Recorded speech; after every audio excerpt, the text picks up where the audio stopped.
তো তোমরা অনেকেই দেখে আমাকে জিজ্ঞাসা করো যে আমার নখগুলো আসল নাকি নকল। তো এই যে দেখে নাও যে আমার নখগুলো রিয়েল কিনা।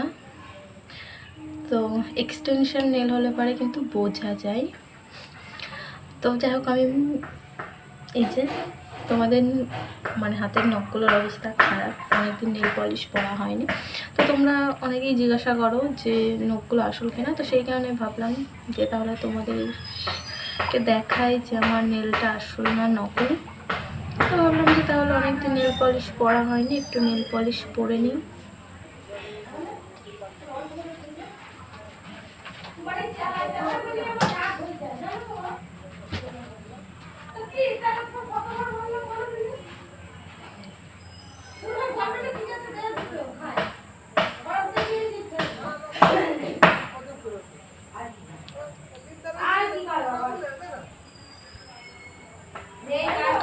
এই যে নখ, এবার তাহলে সব নখের নেল পলিশগুলো পরে দিই, তারপরে দেখাচ্ছি।